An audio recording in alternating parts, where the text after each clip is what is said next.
Ketika energi positif itu menarik saya untuk bisa masuk ke rumah yang memang saat itu rumah itu memang kosong, tapi rumah itu memang ada yang menempati gitu kan.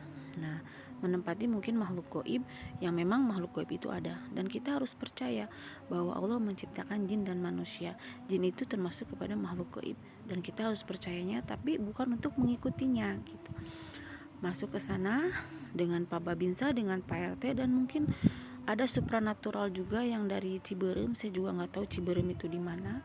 Masuk, nah tiba-tiba di sana energi positif sudah menarik saya, dan di sana terjadi mediumisasi antara makhluk itu yang masuk ke dalam tubuh saya dengan meminjam. Dan di situ makhluk itu mungkin bukan sejenis kelong wewe, pocong, genderuwo atau apa yang orang-orang bilang bahwa anak ini dibawa kelong wewe. Saya pun yang mungkin sampai saat ini belum pernah lihat perwujudan kelong wewe itu seperti apa.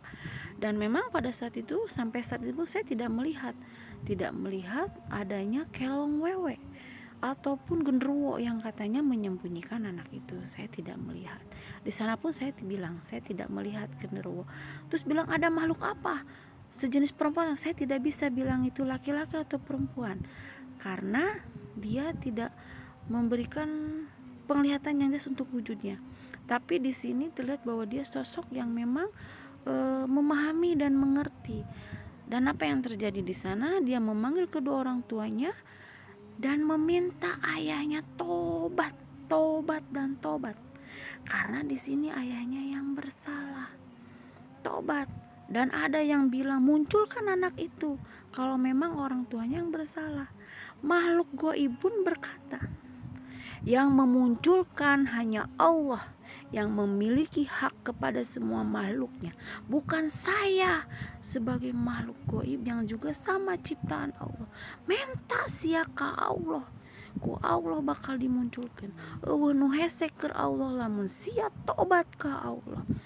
Allah mah eueuh nu teu mungkin keur Allah. Cek Allah ena sia dihampura ku Allah. Dimunculkeun teh anak sia ku jaran sia tobat. Berarti kan orang itu fatal dengan kesalahannya gitu. Sampainya saya mengeluarkan makhluk gaib itu yang katanya tidak, itu bukan kelong wewe ataupun apa. Dan yang saya mediumisasi itu adalah leluhur dari keluarga ibunya yang mungkin mengerti dan paham. Wallahu alam ya, karena itu hanya Allah yang maha tahu dan Allah yang maha mengizinkan. Karena kalau Allah tidak mengizinkan, pada saat itu saya pun tidak bisa melakukan mediumisasi. Nah, setelah itu saya meminta kedua orang tuanya untuk sama-sama mediumisasi dengan saya, ditemani dengan Pak Babinsa, Pak RT, dan ada katanya supranatural, wallahu alam, karena saya tidak mengenalnya.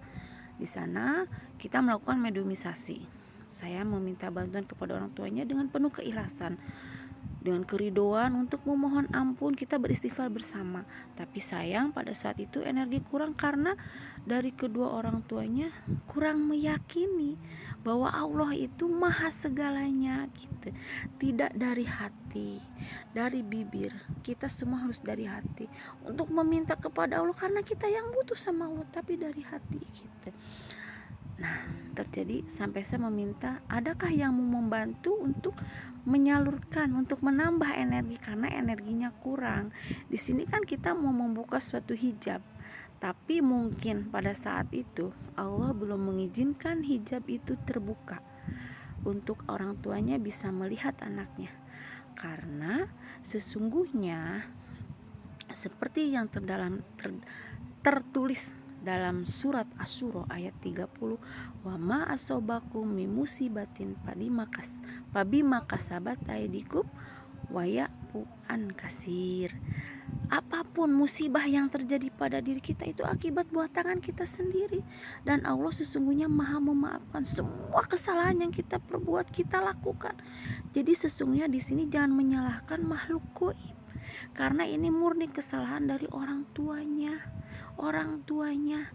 Memang jin bisa nyulik manusia, bisa, tapi latas izin Allah.